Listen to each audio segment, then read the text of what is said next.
Hello students of class 12th economics बेटे। जैसे कि हमने प्रीवियस लेक्चर में आपका चैप्टर नंबर 3 डन करा है, तो इस वीडियो में बेटा हम आपका चैप्टर नंबर 4 तैयार करेंगे, जिसका नाम है स्ट्रैटेजी ऑफ इंडस्ट्रियल ग्रोथ। यानी कि इंडस्ट्री को ग्रो कैसे करा गया हमने ये पढ़ना है। 1947 से लेकर 1990 तक के टाइम पीरियड के बारे में हम बात करेंगे। देखो, इसमें हमने कुछ इंपॉर्टेंट कंसेप्ट को रीड करना है। ये कंसेप्ट कौन कौन से हैं? सबसे पहले है इंपॉर्टेंस ऑफ इंडस्ट्री की, भारत में इंडिया के लिए इंडस्ट्री की इम्पॉर्टेंस क्या है। Factors necessitating direct participation of the state in industrial development, और इंडस्ट्री की डेवलपमेंट में जो गवर्नमेंट सेक्टर है उसने कैसे पार्टिसिपेट करा। IPR 1956 और 1956 में इंडस्ट्रियल रीसोल्यूशन पॉलिसी चलाई गई, और वो पॉलिसी क्या थी और उसका क्या जो था अहम योगदान था। उसके बाद बेटा हमने फोर्थ पढ़ना है डेवलपमेंट ऑफ SSI, यानी कि हमने स्मॉल स्केल इंडस्ट्रीज़ के बारे में पढ़ना है कि स्मॉल स्केल इंडस्ट्रीज़ को कैसे बढ़ावा दिया गया, उनको कैसे जो है मतलब उनका यूज़ करा गया। तो देखो बेटा, आज के हम लेक्चर में आपका डिस्कस करेंगे इम्पॉर्टेंस ऑफ इंडस्ट्री की इम्पॉर्टेंस है क्या भारत के लिए। तो सबसे पहले इंडस्ट्री की सबसे main importance of AP centre of economic growth. पहले पता क्या था, एग्रीकल्चर को मेन जो था एग्रीकल्चर को ग्रोथ का एक मेन फैक्टर माना जाता था, क्योंकि ज़्यादातर पॉपुलेशन जो थी एग्रीकल्चर करती थी। लेकिन धीरे धीरे से इकोनॉमिक ग्रोथ में इंडस्ट्री को आगे स्थान दिया जाने लगा एग्रीकल्चर से हटकर। तो epicentre of economic growth में क्या आएगा, industry serves as the epicentre of economic growth. तो इकोनॉमिक ग्रोथ का एक मेन सेंटर बन गई इंडस्ट्री। हमने कुछ पॉइंट्स केयरफुली पढ़ने हैं। एज GDP राइजेज, जैसे जैसे GDP बढ़ी, there is a structural transformation in the economy की स्ट्रक्चर चेंज होती गई। GDP बढ़ेगी तो हमें पता ही है कि हमें फ़ायदा ही होगा। Industry starts replacing agriculture as a engine of growth. Industry को ग्रोथ का मेन रिसोर्स माना जाने लगा एग्रीकल्चर से हटके। दिस इज़ बिकॉज क्योंकि अनलाइक एग्रीकल्चर की तरह इंडस्ट्री ने एक बहुत बड़े लेवल के ऊपर गुड्स को प्रोड्यूस करना स्टार्ट करा, और जो कंज्यूमर्स थे उनको सेटिस्फैक्शन देनी स्टार्ट करी और उनकी इनकम बढ़ने लगी। ठीक है, यानी कि the rise in demand for agricultural goods consequent upon a rise in income is a very modest. यानी कि द राइज इन डिमांड, जो डिमांड में इंक्रीमेंट था एग्रीकल्चर गुड्स के लिए, consequent upon a rise in income के लिए बढ़ोतरी कर रहा था। ठीक है ना, क्योंकि जो एग्रीकल्चर में उगाई हुई चीज़ें थी वो जो थे ना मतलब नेसेसरी थी लाइफ के लिए। ठीक है ना, और and have low income elasticity of demand. इसका मीनिंग क्या है कि इनकी डिमांड जो थी वो हमेशा स्टेबल रहती थी, वो कभी कम नहीं होती थी, चाहे इनकम लोगों की कम हो जाए। तो आगे देखो, लेकिन जो इंडस्ट्री है उसको हमने यूज़ करा इस मेंटालिटी को निकालने के लिए, हमने एग्रीकल्चर से रिप्लेस कर दिया इंडस्ट्री को। आगे सोर्स ऑफ एम्प्लॉयमेंट, इसमें हमें पता है कि इंडस्ट्री में बहुत लोगों को काम मिलता है ना। जैसे आप ये देख रखे हो, इंडस्ट्री है एक सिग्निफिकेंट सोर्स ऑफ एम्प्लॉयमेंट है। ये देखो इसमें कितने लोगों को काम मिला हुआ है। तो सोर्स ऑफ एम्प्लॉयमेंट का एक सोर्स है भाई industry is an important source of employment का एक अहम रोल माना जाता है। This becomes significant when agriculture is already ओवरबर्डनड।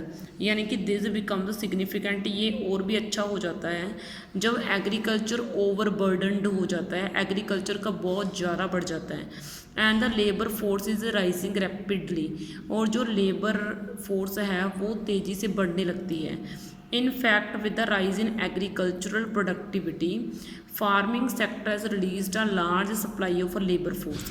तो इस तरीके से यानी कि with a rise in agriculture productivity, जब एग्रीकल्चर के सामानों में बढ़ोतरी होने लगती है तो जो किसानों वाला सेक्टर है वो एक बहुत बड़े लेवल के ऊपर जो है ना लेबर की सप्लाई छोड़ता है। तो उस लेबर की सप्लाई तब तक बेली बैठी रहती है जब तक उनको नेक्स्ट काम नहीं मिलता। लेकिन इंडस्ट्रियल सेक्टर में ऐसा होता ही नहीं, वहाँ पे लोगों को कोई फ्री छोड़ते ही नहीं, वहाँ पे तो लोगों को काम करना पड़ता है भाई। ठीक है, तो आगे देखो बेटा, source of mechanized means of farming, यानी कि आगे जो इंडस्ट्री है, इंडस्ट्री जो है वो एग्रीकल्चर के सेक्टर के लिए बहुत ही अहम योगदान देती है। कैसे? क्योंकि जो एग्रीकल्चर के बहुत से साधन होते हैं वो कहाँ से बनते हैं? इंडस्ट्री से बनते हैं। जैसे आपको बड़ा ट्रैक्टर पता है, कंबाइंस हो गए, हार्वेस्टर्स हो गए, ये कहाँ से बनेंगे भाई? इंडस्ट्री से ही तो बनेंगे। तो इसलिए इंडस्ट्री जो है वो तो बहुत ज़्यादा अहम हो गई ना। किसके लिए अहम हो गई? फार्मिंग के लिए। तो इंडस्ट्री जो है उसने एक बहुत अहम योगदान दिया, अहम रोल प्ले करा फार्मिंग के लिए। उन्होंने मशीन जो बनती हैं उसको बनाने में अपना एक बहुत बड़ा कंट्रीब्यूशन दिया भाई, जिससे एग्रीकल्चर में ग्रोथ होने लगी, उसमें डेवलपमेंट होने लगी, और इंडस्ट्री जो है उसने एग्रीकल्चर को एक मॉडर्न वे दे दिया। ठीक है, तो आगे है इम्पोर्ट डायनिज़म टू ग्रोथ प्रोसेस। इसमें क्या है, जब इंडस्ट्री नहीं थी तो हमें फूड के लिए सरवाइव करना पड़ता था, तो हमें सिर्फ खेतों से फूड मिल जाता था। अब इंडस्ट्री में फूड बहुत बनता है, हम वो फूड जो है रेडीमेड फूड वो भी यूज़ कर सकते हैं। तो industry impart dynamism to growth process, this fact is supported with these observation. In the absence of industry, जब इंडस्ट्री नहीं थी, growth process would have been restricted to the production of food for survival. तो जो मतलब food था उसके लिए हमें सर्वाइव करना पड़ता था। इंडस्ट्री ने एक न्यू डायमेंशंस दे दी ह्यूमन लाइफ को। उसने कुछ चीज़ें जो है ना एंडलेस कंजम्पशन की चीज़ें, अलग अलग तरह की चीज़ें जो हैं बनानी स्टार्ट कर दी। और आपको इससे सबसे बड़ी एग्जांपल क्या है, आपको आधों से ज़्यादा के नाम भी नहीं पता होंगे। आगे देखिए बेटा, आगे है ग्रोथ ऑफ सिविलाइजेशन। इसका मीनिंग क्या है कि जो लोग थे वो ज़्यादातर पुराने ज़माने में गांव में रहा करते थे, लेकिन जब इंडस्ट्रीज़ आई तो लोगों को काम का लालच बढ़ गया कि हम भी काम करना चाहते हैं इस नई चीज़ में, नई इंडस्ट्रीज़ में। तो इसलिए शहरीकरण बढ़ गया कि लोग मूव करना स्टार्ट कर दिए, शहरों में मूव करना स्टार्ट कर दिए गाँव से। तो urbanisation in the wake of industrialisation has led the growth of civilization. People become conscious of their quality of life, और जो लोग हैं वो अपनी लाइफ की क्वालिटी को लेकर कॉन्शियस हो गए। They work hard to achieve higher level of education. उन्होंने अपनी एजुकेशन के लेवल को जो है, अपनी स्किल को बढ़ाने के लिए मेहनत करनी स्टार्ट कर दी। Culturally diverse societies are getting closer to each other, और जो डाइवर्स सोसाइटीज़ हैं जो एक दूसरे से दूर रहा करती थी वो एक दूसरे के नज़दीक आ गई। तो इस तरह से जो है ना मतलब लोगों का संपर्क बढ़ने लगा, लोग एक दूसरे को जानने लगे। और इंडस्ट्री में ये तो पूछा नहीं जाता कि तू किस जात का बंदा है या फिर तू कौन से रिलीजन से बिलीव करता है, ऐसा कुछ नहीं होता वहाँ पे।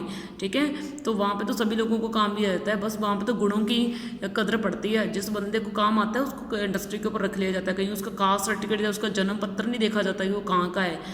तो इंफ्रास्ट्रक्चरल ग्रोथ हो गई, तो इससे डिस्क्रिमिनेशन कम हो गया भाई।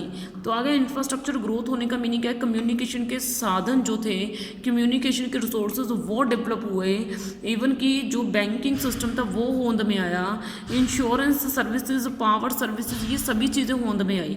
तो और वो इंडस्ट्री का सबसे बड़ा योगदान था। जैसे आपका बसेज, कार्स हो गए, ट्रक्स हो गए, बाइक हो गए, आपके बाईसाइकिल हो गई, ये कहाँ से बन के आते हैं भाई? इंडस्ट्री से बन के आते हैं। ठीक है, जैसे आपका मोबाइल, आपका लैपटॉप, आपका कंप्यूटर, ये कहाँ से आते हैं भाई? ये सभी भी तो वहाँ से आते हैं। ठीक है, तो मतलब आपके जो बल्ब आप यूज़ करते हो, इलेक्ट्रिक फैसिलिटीज़ यूज़ करते हो, वो कहाँ से बन के आती हैं? वो तो वहाँ से बन के आती हैं। आपका फ्रीज़र, आपका कूलर, आपका रेफ्रिजरेटर। ठीक है, तो इंडस्ट्रियलाइजेशन ने इंफ्रास्ट्रक्चर को बढ़ा दिया भाई इकोनॉमी में। तो industry tends to spread across different parts of the country. जो एक इंडस्ट्री है वो कंट्री के अलग अलग पार्ट तक जो है फैलती रही। And it spreads, there is an expansion of infrastructure facilities. जैसे जैसे इंडस्ट्री बढ़ती गई वैसे वैसे इंफ्रास्ट्रक्चर के रिसोर्सेज भी बढ़ते गए। ठीक है, तो इंडस्ट्रियलाइजेशन आ साइन क्या है, नन ऑफ ग्रोथ। इसका मीनिंग क्या है? इसका मीनिंग ये है कि जो इंडस्ट्रियलाइजेशन है उसने हर एक तरीके से जो है मतलब हमारा साथ दिया और एक बहुत बड़े लेवल के ऊपर ये जो इंडस्ट्री है फैली। तो इस तरीके से इंडस्ट्रियलाइजेशन जो है हमारी कंट्री के लिए एक वरदान के रूप में सामने आया। ठीक है, तो इस वीडियो में आपके लिए इंपॉर्टेंस ही काफ़ी है बेटा इंडस्ट्री के। तो नेक्स्ट वीडियो में हम आपकी स्ट्रेटजी के बारे में रीड करवा देंगे। ओके बच्चे, थैंक यू। इस वीडियो में इतना ही आपके लिए।